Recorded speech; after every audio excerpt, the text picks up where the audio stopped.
મિત્રો, આજે મુલાકાત લઈએ એલિવેટેડ નેચર ટ્રેલની. એટલે શું એ આપણે સાથે જોઈશું અને સાથે સમજીશું. હમણાં મારી ફ્રેન્ડ્સ આવશે એટલે આપણે એન્ટ્રી કરીશું અને ત્યાં સુધી આ બહારની જગ્યા જોઈ લઈએ.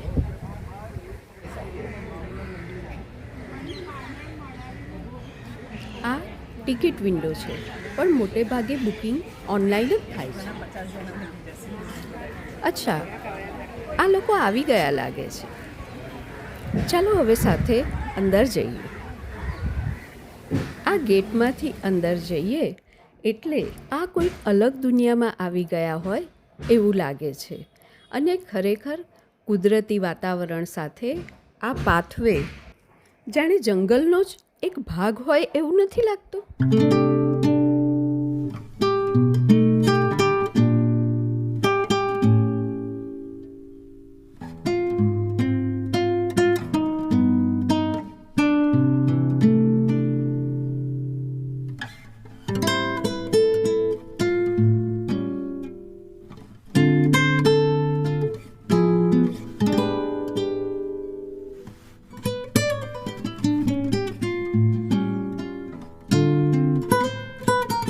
જરાક નીચે નજર કરીએ તો આ લીલી છમ ચાદર પાથરી હોય એવું લાગે છે. ચોમાસામાં તો આ દ્રશ્ય વધારે સુંદર લાગશે. અને એલિવેટેડ ટ્રેલ કેમ કહ્યું છે એનો જવાબ તમને આ દ્રશ્યોથી મળશે. આ જંગલ લાગે છે પણ મુંબઈથી બહુ દૂર નથી.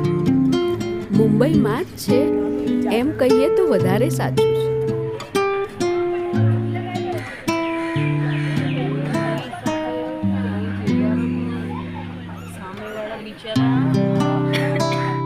આ લીલી ચાદરોથી નજર ઉપર ઉઠાવીએ તો આ દ્રશ્ય નજરે પડે છે. અને થોડુંક ધ્યાનથી જોઈએ તો આ ડાળી પર બેઠેલા પોપટ બહુ આસાનીથી દેખાય છે. મુંબઈના ખૂબ જ જાણીતા કમલા નહેરુ પાર્કની બાજુમાં વિકસાવેલો આ વિસ્તાર મુંબઈ માટે ફેફસાનું નહીં, ઓક્સિજન સિલિન્ડરનું કામ કરશે એવું લાગે છે. આમ પણ મુંબઈ સવારે કે સાંજે આ સમય દરમિયાન જ શાંતિથી શ્વાસ લે છે. બાકી દિવસ દરમિયાન તો એ હાંફતું રહે છે, દોડતું રહે છે. તો ભલે મુંબઈ દેખાયા કરે છે, પણ આપણે મુંબઈને ભૂલીને ચાલો આ જંગલની મજા લઈએ. અને જંગલનું નામ આવે એટલે આપણને પશુ અને પંખી યાદ આવે. પંખીઓનો તો અવાજ પણ સાંભળ્યો અને આપણે પંખીઓને જોયા પણ ખરા. હવે આપણા પ્રિય પશુને જોઈએ. ના, પશુ નહીં, આપણા પૂર્વજને જોઈએ. અરે, આમ રીસાયેલા હોય એમ પેલી બાજુ કેમ જુઓ છો? જરા આ બાજુ નજર તો કરો.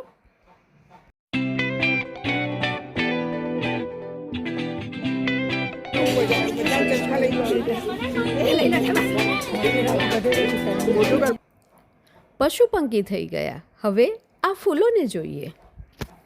અને આ છે ખૂબ જ જાણીતું અને ખૂબ જ ઉપયોગી ઔષધિ વૃક્ષ અર્જુન. હવે જોઈએ કેટલાક અનકટ સીન્સ.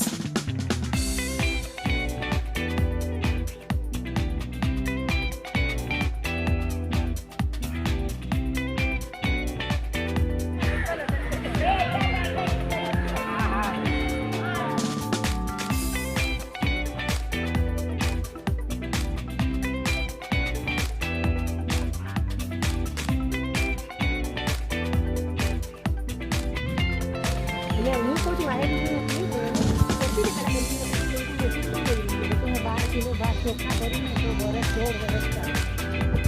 1.5 વર્ષ